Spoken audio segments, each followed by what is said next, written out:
Welcome back. You're still watching Morning Live. Now, this morning, we're placing the spotlight on South African architects, and this was prompted by an email sent to us by a group of architects under the banner Architects for Change. Now, the movement has raised concerns about how the body that almost governs the South African Council for Architectural Professions, SACP, that governs architects is run. And one of the concerns is this, how the council has grown from, for instance, one of the issues is a staff of 3 to 39. Now, to help us unpack this and other issues, we've invited members of Architects for Change. We're going to start with Crane O'Neill, who's an architect himself. And then we've also invited the president of the South African Council for the Architectural Profession, Shane Lucan. Gentlemen, good morning. Welcome to Morning Live. Good morning, Deborah. Crane, let me start with you.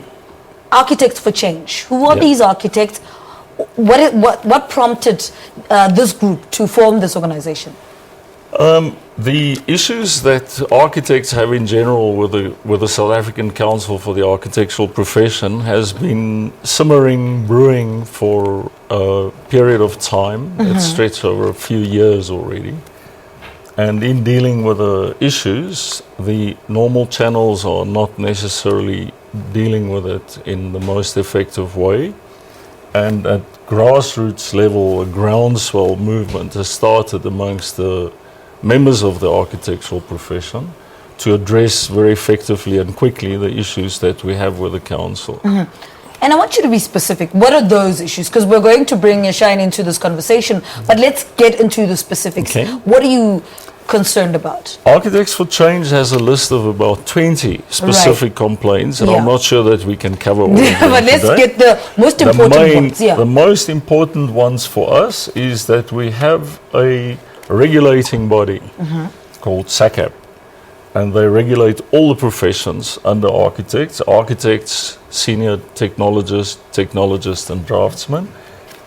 The Council for the Architectural Profession came into being through an act of law called the South African Architectural Profession Act 44 of 2000, and it gives birth to SACP. It gives SACP the right and the space to regulate the profession. However, we feel that the main failure of SACP at the moment is that they are actually not applying the law to themselves. Okay.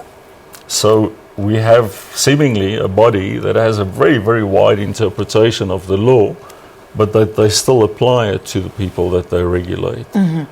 That's one of the concerns. Other concerns are... I'm not sure if you actually want to resign already, because I can tell you this is not the beginning. This is not the end, but the beginning of the membership. We have 1,000 signatures so far. And I think that we're in for an interesting run with Shane, let's bring you into this conversation. What are your thoughts and what is your response to what Crane, one of the issues that he's raised is, how the organization is being run? I think we'll go a step back, Lebo. We need, Crane, to actually contextualize SACP a bit more. Beyond regulation, SACP revised its mission, and we talk about transformation, which is very, very high on the agenda. And that's a very important point to note. It talks about the promotion of excellence through collaborative engagement. So I have to say at the outset that we welcome this conversation. I'm very proud to be, happen to be an architect who is in the role of president of the council. And the council believes in, whilst we regulate, that we ourselves are very strong on principle. We follow governance principles, etc. But I want to stress that we are open to collaboration. One of the points you made is whether I want to resign. No, I wouldn't, because I'm very proud of the profession that we govern. We are a council that's about 2.5 years in office, and some of the issues raised, I made it my job as the president to learn a bit more about the petition that we have come to learn of.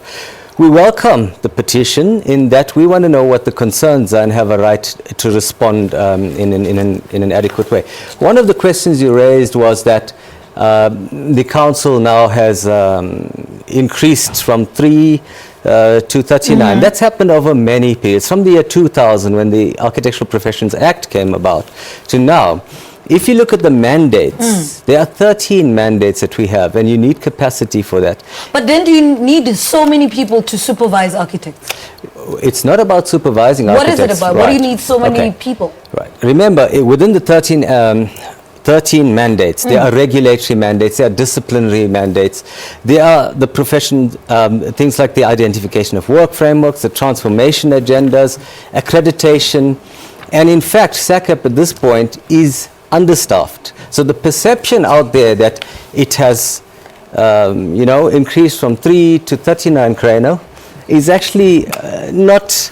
We need to get into what are those 39 people doing. Let me bring Treno into this conversation before you finish, because we need to take a break. But I want you to respond to that. Well, as members of this, as registrants to this body, we're just amazed at the number of people and the sheer administrative failure. Our members are not having telephones, calls returned, emails. I mean, I can list you. In the 1,000 members that have signed so far, they all have their own notes on why they are unhappy. Yeah. All right, let's take a quick ad break. We're going to continue this conversation, and with me in studio is architect Kreno Nel, who's representing Architects for Change, and then with him is the SACAP president, Yashine Loken, who will continue this conversation about issues. And one of the issues that they also raised, the architects, is why SACAP needs an outside company to do PR for them. So we'll chat to them and have a response for that. Your thoughts at Morning Live, SABC. Stay with us.